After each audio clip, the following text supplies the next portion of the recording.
ঢালিউডের পুনর্জন্ম নাকি চূড়ান্ত পতন? 2026-এ দাঁড়িয়ে বাংলাদেশের সিনেমার ভবিষ্যৎ কি? একসময় যেখানে লাইনে দাঁড়িয়ে টিকিট কাটার জন্য যুদ্ধ হতো, সেখানে আজ অনেক সিনেমা হল পরিণত হয়েছে শপিং মলে। কিন্তু এর মাঝেই কি নতুন আশার আলো দেখা যাচ্ছে? তুফান, প্রিয়তমা কিংবা মাস্টারের মতো সিনেমাগুলো কি ঢালিউডের হারিয়ে যাওয়া গৌরব ফিরিয়ে আনতে পারবে, নাকি আকাশচুম্বী লগ্নি আর ওটিটির ভিড়ে হারিয়ে যাবে আমাদের সেলুলয়েড স্বপ্ন? আজকের স্পেশাল রিপোর্টে আমরা ব্যবচ্ছেদ করব বাংলাদেশের সিনেমার ভবিষ্যৎ আসলে কোন দিকে।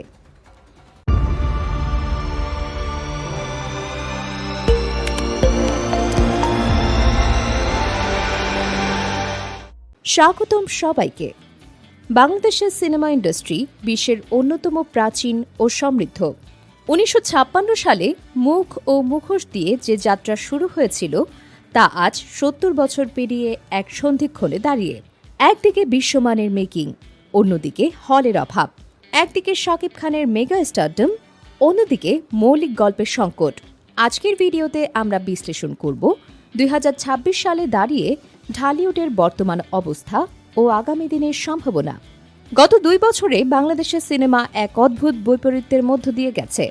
যেখানে একসময় 100-র বেশি সিনেমা মুক্তি পেত, এখন সেই সংখ্যা নেমে এসেছে 50-60-এর ঘরে। তবে আশার কথা হলো, সংখ্যার চেয়ে এখন গুণগত মানের দিকে নজর দিচ্ছেন নির্মাতারা। রায়হান রাফি বা রেজওয়ান শাহরিয়ার সুমিতের মতো নির্মাতারা প্রমাণ করেছেন যে আন্তর্জাতিক মানের কাজ বাংলাদেশে সম্ভব।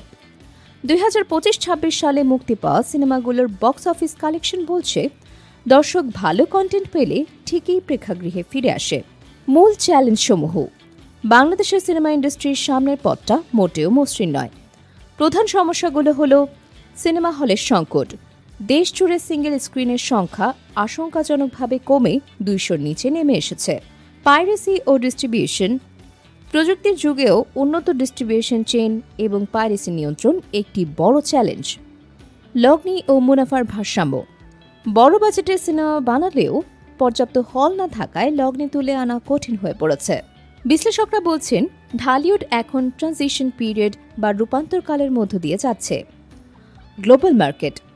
এখন আর সিনেমা শুধু বাংলাদেশের প্রেক্ষাগৃহের ওপর নির্ভরশীল নয়। যুক্তরাষ্ট্র, কানাডা এবং মধ্যপ্রাচ্যে বাংলাদেশি সিনেমার বিশাল বাজার তৈরি হয়েছে। OTT plus theatre.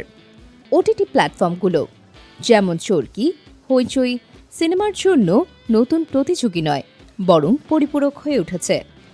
ডিজিটাল স্বত্ব বিক্রি করে নির্মাতারা এখন বাজেটের একটি বড় অংশ আগেভাগেই তুলে নিতে পারছেন। বাংলাদেশের সিনেমা এখন আর কেবল স্থানীয় বাজারের সীমানায় নেই। 2026 সালে আমাদের জন্য একটি লিটমাস টেস্ট। যদি আমরা টেকনিক্যাল উৎকর্ষ আর হল সংস্কারের সমন্বয় করতে পারি, তবে দক্ষিণ এশিয়ায় আমরাই হব পরবর্তী পাওয়ার হাউস। ভবিষ্যৎ কি হবে?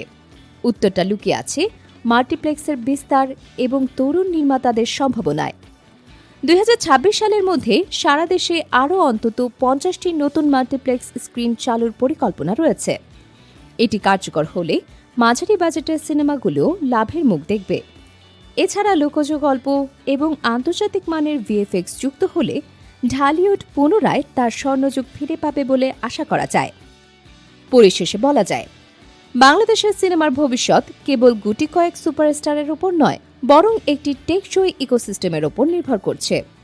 দর্শক হিসেবে আমাদের দায়িত্ব হলে গিয়ে সিনেমা দেখা এবং ভালো কাজকে উৎসাহ দেওয়া। আপনি কি মনে করেন, বাংলাদেশের সিনেমা কি পারবে বিশ্ব দরবারে নিজের জায়গা পাকা করতে? কমেন্ট করে আমাদের জানান।